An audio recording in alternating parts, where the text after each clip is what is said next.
Hello everyone, welcome back to the Mystery Shauna 33. I am Tatiana. I'm here to help solve more missing women, children, and men cases. I am here to break the codes if I see any. I'm here to see where their bodies are located if they know. And I'm also here to see if they alive, deceased, body suited, exchange, identity, or misidentity. Yeah, I already should know who's involved, so let's begin.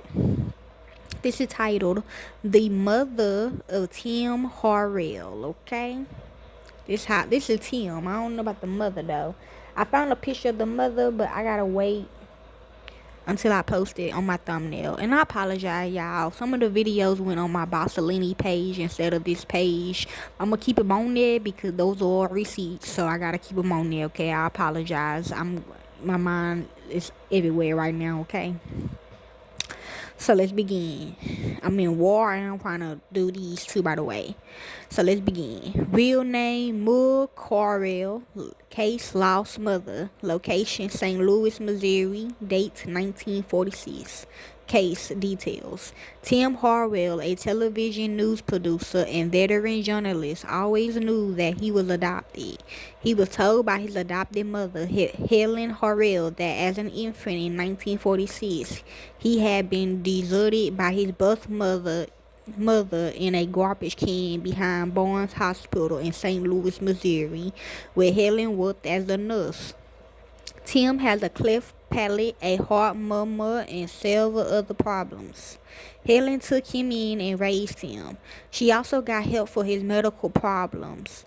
Helen managed to adopt him in a time when single parenting was almost unheard of. Some regarding the show The Golden Girls, he could have starred on it, okay? According to Tim, she took the role of both father and mother for him. One day, when Tim was a child, he asked Helen about his birth mother. She told him that his birth parents was low class and trashy.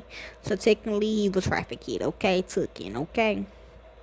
So, Tim held a grudge against his birth mother because he felt that she had thrown him away. Tim later got married and had a son of his own. In the summer of 1976, while Tim was on the staff of the Los Angeles Herald Examiner, he received a call from a woman claiming to be his birth mother. I think I read something like this before. This must be the article. She told him that he had a brother, that his birth family was in San Jose, and that she was sorry for what she had done to him. Tim vented out his anger on her. When she asked if she could see him and her grandson, he refused and even threatened to take a restraining order out on her if she came near them. When he told Helen about the phone call, she became hysterical, insisting that Tim not search for her. 6 years later, in 1983, Helen passed away. Tim later divorced and his son moved in with his ex-wife. He said he now know the truth, so it was Mary that was his real mother. Okay. I feel him on that. But she faked her death, okay? And then she killed him, okay? So he do want to be back reunited with his real mother. And she said, okay. They have been talking down there, okay? During this time, he began to realize the importance of family. He thought about giving his birth mother a second chance. In 1986, Tim married his second wife, Denise. Yeah, she didn't want him to know that he was kidnapped and adopted the adopted mother. In 1990, Tim and Denise decided to search for her. Yep, she probably did. I think she did. For his mother through adoption records in St. Louis. When talking to a lawyer who handled adoption records, she told them that she could not let him see the records. However, she felt sympathy for Tim and gave him some clues. They did me like that before. But they're going to be next week, though, Da Vinci Code. But if I find it, I'll put it in there. She told him that Tim's birth mother was from San Jose and was a relative of his adopted mother, Helen. She purposely left the adoption paper on her desk and then left the room for a few minutes. Tim and Denise looked at the papers and were shocked to discover that everything Helen had told him was a lie. Tim had not been cruelly abandoned by his birth mother. In fact, Tim's birth mother was Helen's own niece, Muriel Carroll. She had only given him up because she was unable to take care of his medical problems.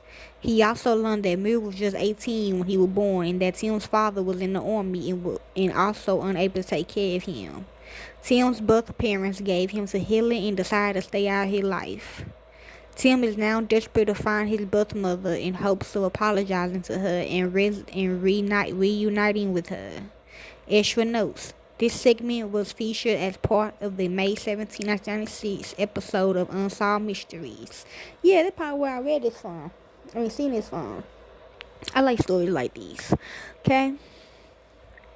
Results solved. On the night of the broadcast, Scottsdale private investigator Alicia Simon contacted Tim and volunteered to help him in his search for his mother.